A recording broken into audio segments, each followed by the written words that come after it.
아멘. 오늘도 하나님의 놀라운 은혜와 사랑이 여러분의 삶과 가정과 일터 가운데 함께 하시기를 주님의 이름으로 축복합니다.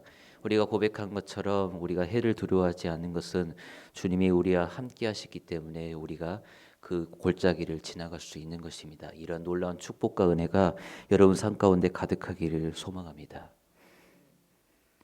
히브리 성경에서요, 출애굽기의 시작은 그리고로 시작됩니다.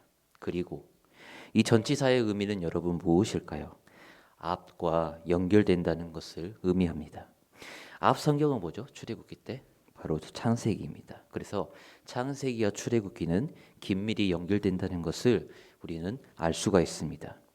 우리가 출애굽기를 생각할 때 오해하는 것이 몇 가지가 있는데요. 그것은 첫 번째, 엑소더스를 전제로 깔고 읽는다는 것입니다. 엑소더스는 무슨 의미죠? 탈출이라는 의미를 갖고 있습니다. 이 책을 접할 때 탈출이라는 것만 집중하고 읽는다는 것입니다. 그래서 여러분 출애굽기 18장부터 여러분 들어가시면 딴 이야기를 하는 것 같아서 읽어지지가 않은 경우가 많이 있습니다. 두 번째는 모세의 일대기라는 오해입니다. 처음 성경을 읽으신 분이라면 모세를 중심으로 읽는 것도 좋은 방법입니다. 그러나 이제는 깊은 묵상을 위해서는 모세를 중심으로 읽는 것은 내려놓고 모세를 포함한 이스라엘 백성을 이끄시는 하나님 중심으로 이 성경을 보셔야 합니다. 그래서 엑소더스와 모세의 주제라는 것은 사실은요, 인간이 중심이 된 오해 중에 몇 가지입니다.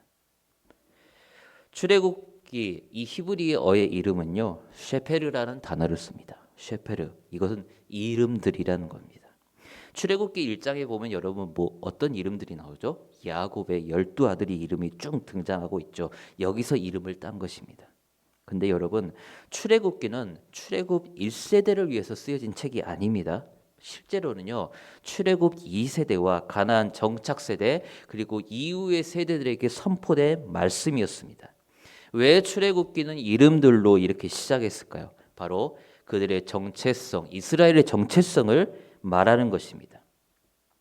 이스라엘 정체성을 이 이름들로 시작하라는 거예요. 창세기에서 출애굽기의 시간은 몇 년의 시간이 있죠? 400년이나 시간이 있습니다. 말이 히브리인지 이들은 애굽인과 가까웠습니다. 피는 히브리인인지 모르지만 정신세계는 누구였다? 애굽인이었습니다. 그러나 성경은 이름을 말합니다. 이름을 말하면서 너희의 시작은 애굽이 아니라 바로 야곱의 하나님으로부터 시작하는 것을 말하고 있는 것입니다. 하나님이 야곱에게 이렇게 말했죠. 창세기에서 너의 이름은 이제 야곱이 아니라 뭐다? 이스라엘이다.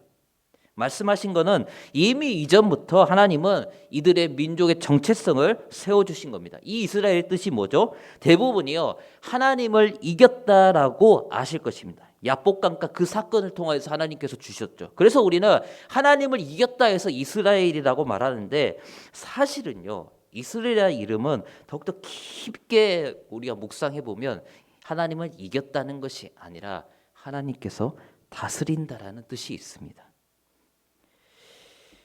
나의 야곱의 인생이 뭐였죠?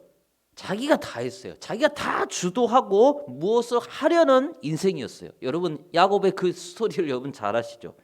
공감이 되실 것입니다. 그러나 그 사건 이후는요, 하나님이 다스리는 삶으로 바뀌게 돼요. 어떤 일을 하든지 간에 하나님의 뜻을 묻고 나아가는 삶으로 바뀌게 돼요. 그래서 이스라엘이란 이 뜻은요, 하나님께서 다스린다. 그래서 이스라엘 민족의 뜻은 뭐다? 하나님께서 다스리는 민족이다라는 뜻을 갖고 있습니다. 특히 모세는 어떤 지파 사람인가요? 레위인입니다.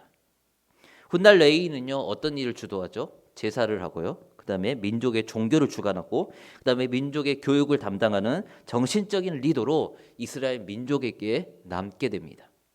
모세의 정체성은 왕이 아니라 하나님의 다스림을 받는 리더임을 알 수 있는 대목이에요. 그의 출생으로부터. 오늘 읽은 2장으로 한번 들어가 볼게요. 2장의 후반부는 두 가지 이야기로 나누게 됩니다. 한 가지는 뭘까요? 모세의 이야기. 그 다음에 또 한 가지는 뭘까요? 하나님의 이야기. 쉽죠? 모세의 이야기와 또 누구? 하나님의 이야기로 나눕니다.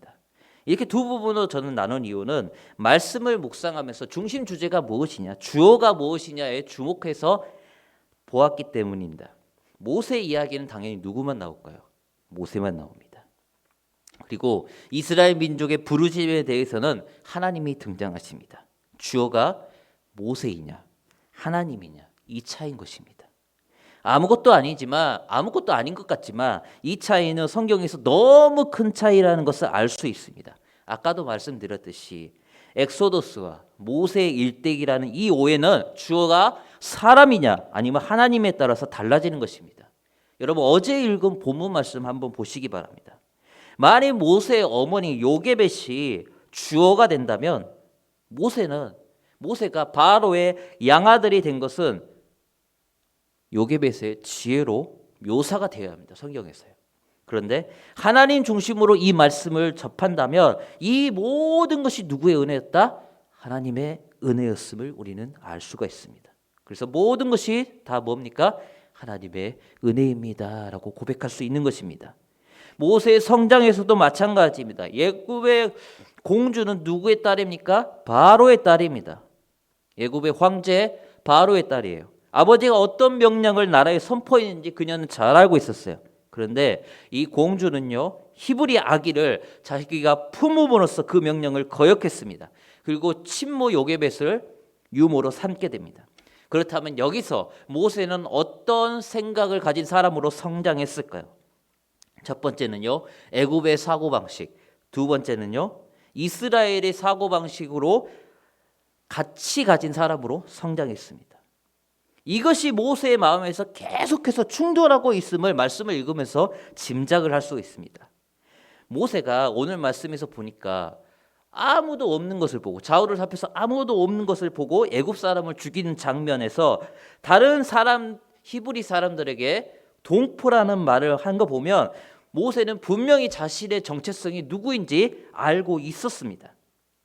그리고 모세는요 그 이스라엘 정체성을 가졌기 때문에 애굽인의 학대에 분노가 극에 달했음을 이 성경을 통해서 볼 수가 있습니다. 그렇다면 우리는 여기서 참 다행이다라고 생각할 수 있어요. 왜 그럴까요? 모세가 애굽의 사고방식을 내려놓고 이스라엘의 정체성을 따르고 있기 때문에 우리는 다행이다라고 생각할 수 있습니다. 만약 모세가 애굽의 사고방식을 따랐다면 동포를 같이 괴롭혀야죠. 그렇다면 출애굽은 절대 이루어질 수가 없겠죠. 그러나 여기서 중요한 포인트가 있어요. 무엇일까요? 바로 주어입니다. 모세는 하나님과 함께함 없이 스스로 힘과 지혜로서 동족을 돕는 역할을 하려고 했다는 것이 키포인트입니다. 하나님과 함께함이 없어요. 자신의 힘으로써 이것을 하려고 했습니다. 동족에게 스스로 왕이라고 말하진 않았지만 이미 그들에게 군림하고자 하는 마음이 있었어요.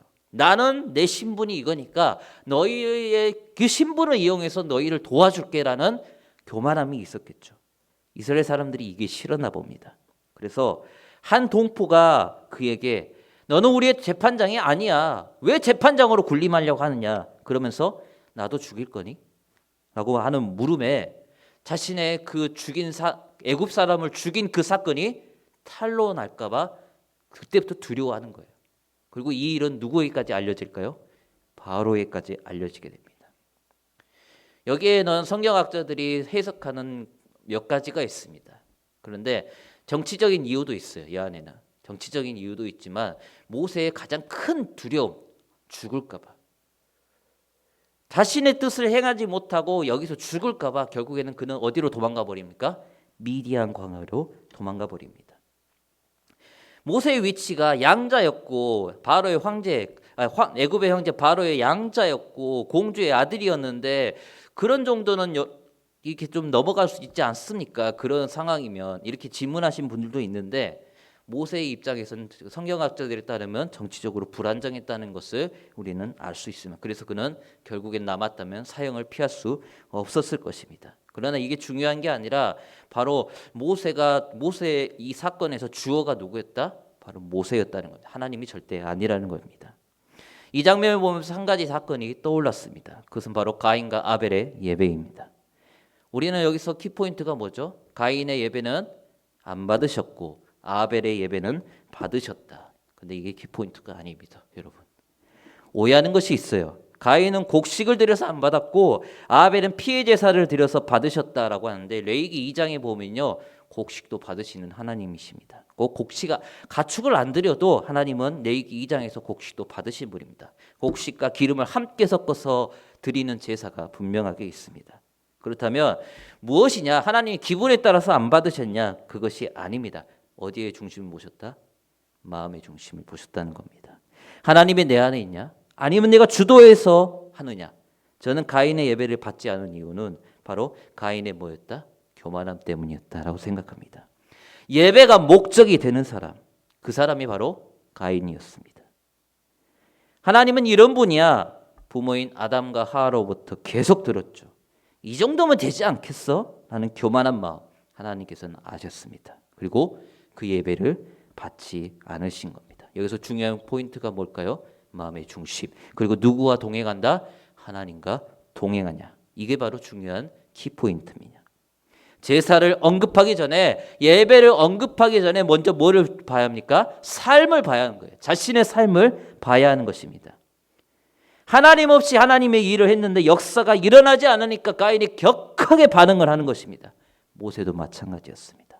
모세가 하나님을 몰랐을까요? 아니요. 지식적으로는 너무 잘 알았을 거예요. 아브라함, 이삭, 야곱의 하나님을 그는 기억하고 있었습니다. 그러나 하나님의 함께 하심은 경험하지가 못했습니다. 정확하게 말하면 이렇게 하나님이 기뻐하실 거야 자기가 판단하고 스스로 열심을 낸 것입니다. 그것이 뭐였까요? 살인이었습니다. 이것은 하나님이 절대 받으시지 않습니다. 그래서 가인은 아우를 죽였고 모세는 도망을 칩니다. 모세가 두 마음이 충돌했다는 것을 알 수 있는 것은 그의 아들의 이름을 보면 또한 알 수 있습니다. 게르솜이죠. 이것은 이방 땅의 나그네라는 의미입니다. 나그네가 뭘까요? 돌아갈 곳이 없다라는 말입니다. 가인에게 주어진 벌이 여러분 기억나시나요? 나그네의 삶이었습니다. 이것이 죄의 결과였습니다. 로마서에도 마찬가지예요. 우리가 죄의 형벌을 말하면 하나님께서 우리의 삶 가운데 해가 되는 것을 여러분 그런 것을 형벌이라 하는데요. 로마서에서 말하는 형벌이 뭔지 아십니까? 하나님 그냥 내버려 둬버리는 거예요. 너 알아서 살아. 너 알아서 살고 내가 너 떠날게. 그게 바로 로마서에서 말하는 형벌이었어요. 그게 바로 나그네의 삶이었습니다.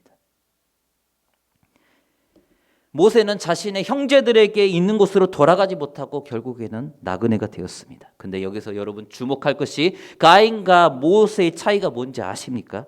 가인은 평생 돌아가지 않고 악인으로 남았지만 모세는 돌아가고 그는 민족의 지도자로 남았다는 것입니다. 스스로 돌아갔을까요? 아니요. 하나님과 함께 하심으로 그는 돌아갔습니다. 모세가 돌아가실 것을 하나님은 아셨을까요? 네, 아셨습니다. 그래서 23절부터 25절까지 여러분 이스라엘 백성을 돌보시고 있다라는 것이 우리가 나오고 있는데요. 오늘 말씀 같이 한번 읽어보려고 24절에서 25절 이 말씀 함께 우리가 읽어보겠습니다. 24절입니다.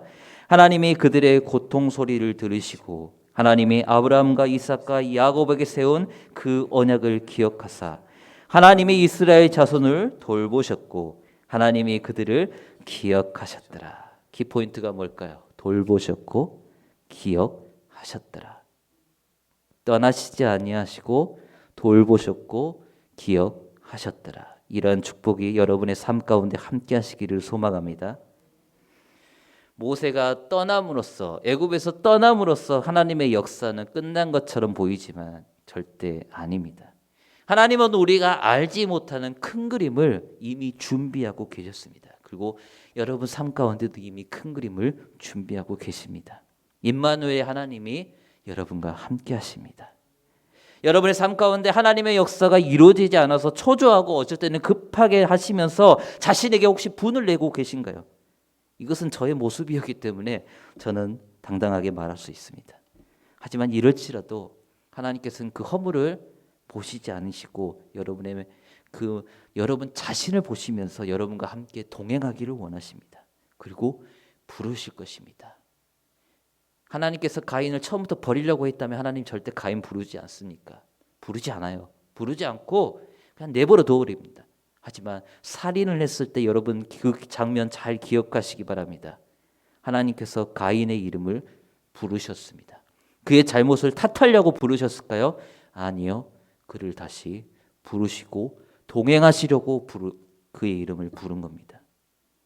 가룟 유다가 예수님을 부인할 때 예수님은 그의 이름을 부르셨고 너의 할 일을 하라고 빵을 주실 때 그의 의미는 뭐였을까요? 이 죄인아 너의 잘못을 알아라 그거였을까요? 아니죠. 지금이라도 돌아오려.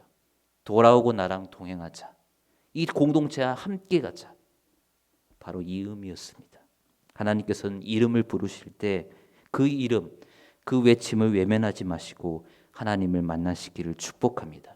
하나님은 모세가 모세 되게 한 것처럼 여러분의 삶도 그렇게 축복하실 것을 믿습니다.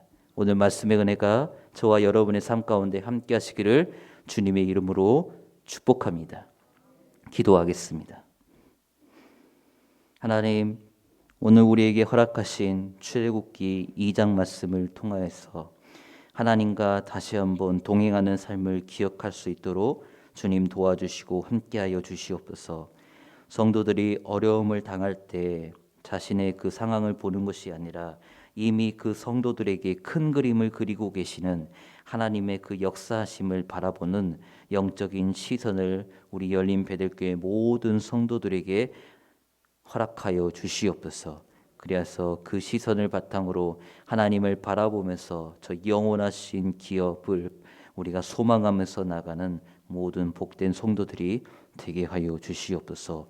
오늘 하루도 하나님과 동행하면서 어려운 일 당하지 않도록 하나님께서 지켜주시고 가정과 일터와 그리고 다음 세대 가운데 동일한 은혜를 허락하실 것을 믿사오며 우리를 구원하신 예수 그리스도 이름 받들어 기도합니다.